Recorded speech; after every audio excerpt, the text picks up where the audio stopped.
fine, I'll go it alone. Just like Meghan Markle and Prince Harry. It's so funny, too, that you keep calling me Meghan. You know, it's Meghan now. I feel like the focus is starting to shift off of me. Maybe in editing you'll fix it. People were saying meh. It's not meh. It's pronounced me. The H is silent. See, I didn't know who H was. At the time, I just loved his Insta feed. Sir, your millions from Netflix for no one knows what. Put it with the rest of them. Trying to make ourselves into a brand just turned us into products. We don't need to be a brand, do we? This might be the smallest palace I've ever been in. An apartment. I thought we were moving forward, Meghan. Well, we're not. Dad, do you have any cash for a cab? Oh, look. Grandma's on the money. I never noticed that before. Babe, time to do our daily $250,000 sponsored Instagram post for Del Taco. I shouldn't have left the made-up nonsense. Prince Harry thought the worst was over. But now, South Park is reportedly gearing up for round 2, and this time, they're going straight for Meghan's viral pregnancy video. Insiders say Harry is shaking, bracing himself for another wave of humiliation that could hit even harder than the last one. I was living in the middle of nowhere in Toronto, Canada, and I didn't even really know the word royal. I mean, besides the Lord song. I love that song. It's an amazing pop rock ballad. When South Park first roasted Harry and Meghan in that now infamous worldwide privacy tour skit, it blew up globally, triggering outrage, laughter, and a firestorm of headlines. But if Harry thought that cartoon chaos was a one-time stunt, he's in for another brutal surprise. Word is, Trey Parker and Matt Stone are planning a savage sequel, and this time, they're gunning for Meghan's controversial social media stunts. Sources say Harry is spiraling. We have to get jobs. I have to start auditioning again. You were on the very famous show Suits. More popular in the States than even Friends, you told us. Yeah. Built electric cars, he's going to Mars. Why isn't he even involving himself with Twitter? It would be like if the Prince of England gave it all up just to marry an actor from Suits. Inside Montecito, the panic is very real. Legal calls, frantic Zooms, and whispered chats with Hollywood insiders have taken over the Sussex schedule. And if South Park's history says anything, the worst hasn't hit yet. Those close to Harry say the mood is a mix of dread and déjà vu. One confidant claims he's been rewatching the original episode, trying to figure out just how hard this next hit could land, especially now that it's targeting Meghan's carefully polished empowerment image. He's even running damage control drills with lawyers in both LA and London, quietly admitting there's not much legal ground to stop the parody, but still hoping a well-timed complaint might soften the blow. And something that you taught me is that when we break something and it's broken, it's not broken. It can be healed. There's even more beauty in the break. It still has value. I'm so sorry, Meghan. You have a phone call. It's your father. Thomas Markle? Inside the Sussex camp, the calm has shattered. Montecito's once peaceful routine has flipped into full-blown crisis mode. Staffers say early morning Zooms now center on leak patrol, scanning the internet for storyboard scraps, and scrambling to write statements that call out misogynistic humor without sounding like they can't take a joke. Every draft turns into a war, too strong, and trolls say they're fragile, too soft, and loyal fans accuse them of staying silent on sexism. Meanwhile, Harry's anxiety is spiking for another reason. Word is, palace insiders still bitter from the couple's explosive tell-alls are now laughing quietly behind the scenes. One royal source even hinted this cartoon sequel could prove what the firms believed all along, that the Sussexes will never outrun the punchline. And for Harry, who's been inching toward a fragile reunion with King Charles, the idea of royal chuckles from the sidelines, that cuts deep. Prince Harry, though, has become the punchline of a Saturday Night Live joke. Let's have a look. NBC has announced plans for a spin-off to the hit series Suits, which will be set in Los Angeles. It will focus on Meghan Markle's character's struggle to balance her legal career while also caring for an unemployed immigrant. Insiders say the tension in Montecito is unlike anything they've faced before. It's a slow-burning panic that starts before sunrise and stretches deep into the night. One household staffer says flat out, Harry's visibly shaken. Why?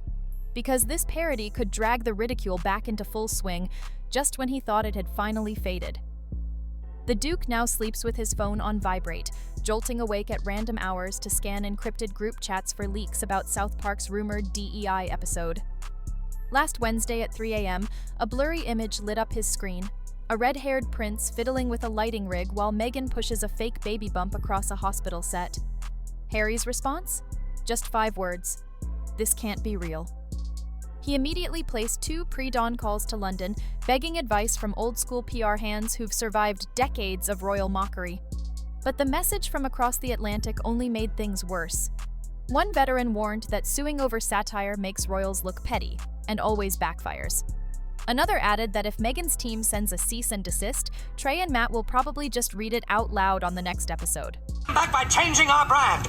All right, and I do see you're in our database, but you didn't first get help at this Cumhammer location? No, my wife went to one in California as a child.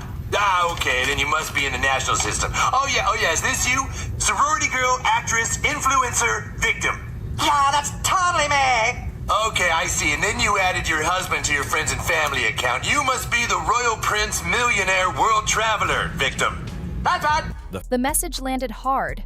Staying silent might be the safest move, but to Harry, silence feels like defeat. Back at the compound, the Duke has been pacing the garden lawn, earbuds in, blasting meditation tracks while quietly rehearsing potential talking points for a last-minute interview. Something, anything, that could flip the narrative before South Park drops the hammer. But he's stuck. If he speaks up, he risks fanning the flames. If he stays quiet, he opens the door to yet another meme storm circling the globe. His aides have even built what one calls a digital moat, cutting off his access to social media dashboards so he doesn't spiral every time a new #Prince parody gif explodes online. Still, he's reportedly sneaking peeks on a hidden iPad, each fresh post hitting like a jab to the ribs.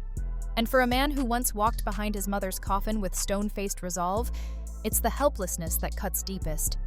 He knows the punchline is already in the works, locked inside an animation studio, counting down to broadcast, and there's nothing a duke, a prince, or even a desperate father can do to stop it. Sources say Trey Parker and Matt Stone are drooling over Meghan's viral twerk clip, calling it the perfect storm of sincerity, spectacle, and social media self-promotion. A leak from an early table draft reveals the working title, Respect Our Pregnancy. It opens on a Netflix-style set, where a cartoon Meghan rehearses dance moves as assistants fiddle with ring lights. Animated Harry hovers nearby with a clipboard, nervously suggesting more empowerment between takes. Classic South Park. They're not just mocking a video, they're torching the Sussex brand itself. That carefully staged image of raw motherhood? They've turned it into a choreographed circus. You know, why jam, Tom? Why jam? Why jam, you know? Does she want to be, seen as a traditional wife now rather than a grand humanitarian politico, Tom? I mean, if she does, good on her. I'm half winding you up now. You must know that. You must know that. Inside the South Park writers' room, they've reportedly given Meghan's bump a brutal nickname, the Pillow of Truth. Every time the cartoon version jiggles, a flashing subtitle pops up, scripted moment, driving home the idea that nothing in the Sussex world happens by accident. One leaked storyboard shows Cartman Kennedy, the mock studio boss, barking, "Cue the tears! We need vulnerable sparkle while bribing cameramen with oat milk lattes!" It's savage. Insiders say the parody takes real behind-the-scenes footage Meghan likely never wanted public and reimagines it with the subtlety of a sledgehammer. For Harry, that's the nightmare. Satire cuts deepest when it mirrors the exact rumors you're trying to bury. He spent months brushing off the twerk video, calling it a sweet moment between expectant parents. But now, South Park's planning to torch that defense, with cartoon lighting rigs, call sheets, even a fake intimacy coach measuring bump bounce angles for optics. And here's where it gets even worse. Harry reportedly fears that once people laugh at the idea the dance was staged, they'll start rethinking everything. The Netflix doc scenes, the Archie Well photo drops, even their talk show stories about morning chaos. That's why he's jittery. This isn't just a skit, it's a full-on attack on their brand. If this parody cements the idea that the Sussex life is just a rehearsed performance, no podcast or curated Instagram reel will fix it. Inside the Montecito compound, what used to be a quiet Zoom space has now turned into what one aide calls a war bunker. monitors blast real-time dashboards, South Park subreddit threads, and a 47-page doc labeled Potential Response Paths version 17. When was the last time you twerked, Alex? I don't think I've ever twerked in my life. You mate. must have. Really? I genuinely mean that. If there's any footage that ever comes out of me twerking, I'll pay for all your pints one night. How about that? Meghan, she's an American celebrity, so I can kind of forgive her for it. It's definitely her idea. She's like, Prince Harry is a prince of the realm. You imagine the centuries of history and tradition in this country, the respectful organisations that he was or is an ambassador of, the military, and you're behaving like that and happy to release it in public. I mean, it's just so demeaning. Yeah, she's a narcissist and he's quite thick. Every meeting kicks off the same way. Harry shows up first, clutching coffee, eyes glued to his phone. Meghan follows, jaw clenched, demanding updates, what South Park has, how they got it, and how bad it really is. Crisis PR consultants dial in from London and LA, throwing around risk assessments while junior staffers stay on mute, typing like mad. First topic, legality. A Beverly Hills lawyer walks them through the brutal facts, fair use, parody protections, and why lawsuits never work. Meghan pushes back. What about emotional distress over prenatal mockery? The lawyer gently shuts it down. Courts have sided with cartoonists, even when childbirth is involved. The room goes silent. A junior publicist offers a Hail Mary, release a statement blasting misogynistic humor. But another counters that might backfire and make Meghan look like she's hiding behind feminism to dodge a joke. Harry finally breaks the silence, tapping his pen and snapping, "We're debating punchlines while the world watches us squirm." Then comes media strategy. One group pushes for a preemptive morning show interview, Harry and Meghan laughing it off before shifting to charity. But skeptics warn that South Park could lift any laugh and turn it into a cartoon soundbite. Picture it, animated Harry giggling endlessly while producers scream, "Cut again!" On the flip side, doing nothing brings its own risk. A New York crisis coach warns, "Silence after outrage reads guilty. It invites memes." The finance chief reminds everyone that influencer campaigns to shift the tone would cost a fortune, money, ever won't have until fall. Someone floats the idea of releasing family photos, but that gets shut down fast. "Why don't Archie and Lily ever appear in the same shot?" one aide mutters. 2 hours in, the room freezes. The projector stalls on a leaked storyboard frame, cartoon Meghan mid-twerk, Harry fumbling with a ring light. No one says a word. Meghan closes her laptop with a soft final click and says, "Find something that doesn't make it worse." The call ends. Her team just stares at their screens, blank, exhausted, and stuck. Behind the scenes, Harry's legal team has already scoured every dusty corner of UK and US law, praying for a loophole. One Montecito insider skimmed the latest internal memo and summed it up in 5 bleak words. A graveyard of dashed hopes. But you're the same. You're the same. Like, I know. Yeah. I know. Yeah. Like, guys, you don't gotta do this. Please, I'm begging you to stop. The first legal move, defamation, crumbled fast. Meghan's pregnancy dance clip is still live on her own social feed. As one lawyer dryly put it, you can't libel someone by exaggerating their own video. Plan B, UK privacy laws. That died on the next page. Paramount is based in California, and California juries? They trust Parody more than princes. Still clinging to hope, a junior associate pitched a wild card. Could the palace, as fount of honor, object to misusing Harry's title in a cartoon? The response was swift and scathing. Harry gave up working royal status. That ceremonial shield? Just a symbol now. Even active royals rarely sue over satire. One dusty memo from the archives recalled a 1990s cartoon of the Queen tap dancing on corgis. Buckingham grumbled, but never sued. If Elizabeth II survived cartoon corgi slaps, the note implied, California courts would expect Harry to stomach a fake bump joke. Someone then floated a Hail Mary, what about unborn baby protection? Could mocking a pregnancy cross legal lines? Counsel didn't flinch. U.S. precedent protects commentary on public pregnancy announcements, no matter how tacky. One senior partner scribbled a line in the memo's margin. Fair use plus First Amendment equals fortress. That phrase has become running gallows humor around Montecito. Staff now sign off emails with, "Montague you later in the fortress." With legal doors slammed shut, advisors turn to the one place left, the palace. Maybe King Charles could send a quiet word to Paramount, nudge the tone down, protect the family image. But Harry's London solicitor shut that dream down too. Palace insiders, he said, view this parody as pure Sussex fallout and not their problem to clean up. By the way, I love your Luke. Sorry, what's that? You're Luke. You look amazing. You're Luke. My Luke. My Luke. My look. She likes my Luke. One palace aide reportedly scoffed, if the Duke sells candles scented with family trauma, he'd better be ready for caricature. Translation? Windsor's not burning any goodwill to defend an ex-royal from jokes built on his own content. The legal team's memo ended with a cold reality check. Recommend reputational mitigation, not prohibition. In plain terms, the law won't save him. Time to crack open the crisis PR playbook. Harry's first move? Go into full Hollywood outreach mode. He started dialing every semi-friendly contact in Los Angeles. Producers from Netflix mixers, execs who once showed interest in Invictus projects, even that A-list neighbor who occasionally waves from behind Montecito hedges. By midweek, his call log read like a casting sheet. Big-name showrunners, Marvel alums, ex-publicists. He never outright begged, but the tone was clear. If you've got any pull at Paramount, can you at least find out how bad this is? Most responses? Awkward silence, or brutal honesty. One director friend warned that South Park feeds on industry pushback, that any attempt to interfere would leak and become its own punchline. A former late-night host told Harry flat out, Trey and Matt are comedy untouchables. Trying to influence them is like tossing lighter fluid on a wildfire. Even a Montecito neighbor, a well-liked actress who once publicly praised Meghan, told him to buckle up, not make false promises to himself. Still, the Sussex camp tried anyway. A quiet proposal was floated. Harry would do a heartfelt segment on a Paramount morning show about veterans in exchange for softening the most savage Cartman-Kennedy lines. The response? Corporate smiles, then a quick subject change. Another idea?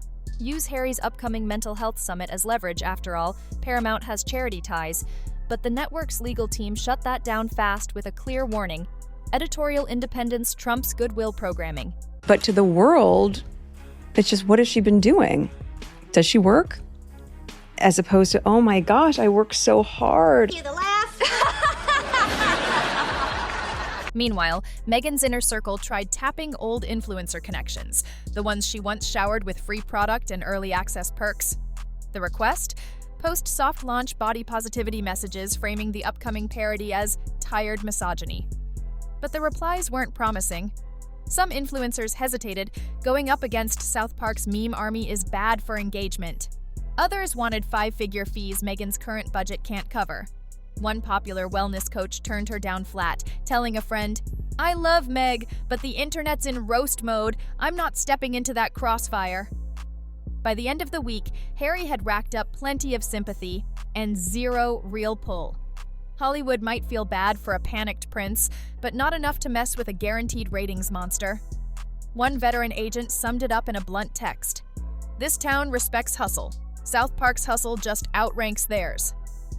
Back in London, Buckingham insiders are reportedly watching the situation unfold with a mix of morbid curiosity and quiet strategy. Word is, when news of the parody reached the King's private secretary, the message was forwarded with a single icy note. Brace for headlines, no intervention. That means the palace PR machine will let the Sussexes fight this alone. King Charles's team has already set their stance, no comments on satire, no quotes to the press, and full media deflection mode. For Harry, that royal cold shoulder hits hard. He's been inching toward a fragile truce, a brief visit to Clarence House, early talks of a possible Commonwealth charity project. But courtiers now fear a second South Park ambush could blow that all up. It's not that the king hates comedy, it's that he won't risk turning a somber Remembrance Day balcony appearance into meme fodder. Royal protocol can absorb a lot, but it draws the line at back-to-back slapstick ridicule on global platforms. As for Prince William, his camp is already resigned. One insider says flatly, the Prince of Wales sees this whole episode as the inevitable fallout from a media-monetized lifestyle. These two are now an international embarrassment for the royal family, and I really, really do think that the time has come to strip the titles. The Prince of Wales. That's how staff begin when describing William's stance, cool, clipped, and closing ranks. According to one senior aide, William's private line is simple. If Harry keeps feeding the beast will keep eating. Translation? Sympathy is running on fumes. Still, there's a strategic concern bubbling under the surface. Every jab at Meghan eventually bounces back on the entire royal family because the world doesn't separate Windsors. They see one royal trending, and the whole house gets pulled into the fire. Palace staff are already scrambling to prep fallback answers for reporters. Why won't the king step in? Is the crown still backing Harry's charities? Are Archie and Lilibet being dragged into this? Even silence, they say, needs a script. And there's political heat, too. A whisper campaign suggests certain Tory MPs are enjoying the Sussex roasting. They think it weakens the anti-monarchy movement by painting its loudest critics as fame-hungry influencers. If lawmakers are laughing while Harry's panicking, things inside Windsor get even more complicated. Harry knows it. Each South Park gag doesn't just sting, it widens the gap he's been desperately trying to close. One aide put it bluntly, "The louder the cartoon laughs, the quieter the royal phones become." The moment gossip sites leaked the parody's pregnancy angle, the internet split into tribes. Within hours, #PrinceParody was climbing global charts. Memes of cartoon Harry fumbling with a ring light were mashed up with real shots from his Netflix doc. The counterattack came fast, #LeaveHarryAlone, pushed by Sussex loyalists who claimed mocking an expectant father crossed a moral line. What followed? Straight-up timeline warfare. One viral post showed two images side by side. Harry solemn at a veterans gala, next to cartoon Harry tripping over wires while Meghan's animated bump bounced on loop. TikTok piled on. Creators stitched themselves into fake behind-the-scenes clips, pretending to be Harry's assistants counting twerks while Cartman Kennedy screamed, "More empowerment!" The trend exploded like a dance challenge. Every new duet just kept restarting the countdown clock on Harry's next public humiliation. You've lived a life with the royal family, you've had everything handed to you, but you say your life has been hard, and now you've written all about it in your new book, When? My name is Meghan Sussex now. Call me Meghan Markle one more time, Mindy. Yes, that's right, friend. You see, my wife and I are totally like, you should write a book because your family's like stupid, and then so are like journalists. By midweek, the numbers were staggering. Social analytics firms clocked over 100 million impressions tied to the rumored episode, and Paramount hadn't even released a single official promo. According to digital ad veterans, that kind of exposure usually costs studios 7 figures. South Park got it free, thanks to royal anxiety leaking straight into cyberspace. But what really set off alarms in Montecito? The conspiracy forums. They jumped on the buzz like sharks in bloodied water. Suddenly, every old theory came roaring back, from fake baby bumps to tampered birth certificates, now being reframed as evidence that this parody is practically a documentary. Commenters are splicing Meghan's real clips with blurry paparazzi shots, slapping on the word staged, and launching new rabbit holes with every scroll. Harry's name is now trending alongside phrases like royal fraud and brand meltdown. Even parenting influencers, once neutral, are being dragged into the chaos, forced to pick sides or risk getting ratioed. Instagram fan pages that once pumped out Sussex positivity?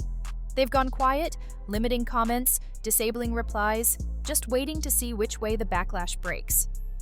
One chilling data poll, posted inside Meghan's PR Slack, showed it plain. Positive sentiment on her empowerment brand is down 14%, and neutral curiosity is curdling into mockery with every meme cycle. Crisis advisors know the rule: algorithms love momentum. And when the laughter starts, it spirals fast. But trying to stop it? That often makes it worse. As one midnight strategist emailed Harry, every hashtag you fight doubles its reach. Now, it's a waiting game. The only variable left is how loud that punchline lands when the episode drops. Rival PR firms have a phrase for this. Reputations bleed 2 ways, slow leaks or single punctures. Harry? He's getting both. Invictus sponsors are already backing off.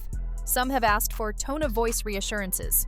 One European apparel brand quietly told Montecito they want their logo moved, from athlete singlets to the event backdrop only, until post-broadcast sentiment stabilizes. A California tech donor set to fund Harry's next mental health summit has paused paperwork altogether, worried a cartoon version of him might hijack their serious wellness branding. Add Meghan's still fragile brand on top of it all, and the picture couldn't be clearer. One parody hasn't even aired, and the financial damage is already bleeding through the seams. So you hate journalists? That's right. And now you wrote a book that reports on the lives of the royal family. Right. So you're a journalist? Any type of flower arranging is just telling a story. What story do you want to tell? Maybe leave the country. Maybe disown your dad. Be creative with it. Every punchline isn't just an insult, it's a threat to multiple revenue streams. That's the cold truth Montecito advisors are facing. They've mapped out 2 possible escape routes. Path 1, lean into humility. Let the episode air, then drop a breezy, self-aware video, Harry and Meghan walking a beach, joking that parenthood makes us all targets, then pivoting to Invictus heroes or literacy drives. The goal? Show resilience. If Harry can laugh at his own cartoon, brands might stay on board. The narrative shifts from fragile royals humiliated to public figures unfazed. Path 2, flip the roast into a cause. Wait 2 days, then launch a campaign spotlighting online harassment of new parents. Frame the parody as a teaching moment. Pull in child health NGOs. Donate the pregnancy video's ad revenue to maternal care. The idea is to turn laughter into legacy. Win back moral ground, make Harry look like a protector instead of a punchline. But here's the risk. If any of it feels too calculated, the backlash could get worse. #mocktivism might trend harder than the original memes. Beneath the PowerPoint smiles, everyone knows the deeper fear. If South Park drops a brutal catchphrase that sticks to Harry like gum on a boot, there's no undoing it. One veteran crisis pro put it plain. After the privacy tour, you still had wiggle room. A second hit? That's concrete. Harry knows it. Another brainstorming session goes in circles. The dread is the same. If this cartoon paints him as the clueless prince and it sticks, redemption becomes an uphill battle. Every brand pitch starts with a nervous laugh and a promise. This time, nobody's twerking under studio lights. But it may already be too late. South Park's animators have locked the reel. Paramount's marketing machine is warming up. Meme engines are loaded and ready to detonate the second the credits roll. Harry's only move now is to decide how to face the blast. If he grins and takes it, he risks becoming permanent comic relief. If he launches a moral counterattack, every headline will scream that he and Meghan still can't take a joke. If he hides, the silence will be read as confirmation that Meghan's dance was, in fact, stage-managed. Every door leads to backlash. And behind those doors, Palace insiders are already placing quiet bets. How many days until a Windsor charity event gets hijacked by a looping gif of cartoon Harry fumbling with a rubber bump? How many sponsors quietly revise their risk exposure? Is the Sussex brand still aspirational, or has it slipped into permanent punchline territory? Even their Hollywood neighbors, once eager to praise Meghan's charm, are now wondering, will defending them spark their own Twitter pile-on? One top agent broke it down in cold studio shorthand. The cost of association just went up. The upside, still flat. So now, the stage is set. A Colorado animation house versus a California compound. Free speech satire squaring off against royal reputation management. And in just weeks, the public will decide, is this just another laugh in the cultural churn?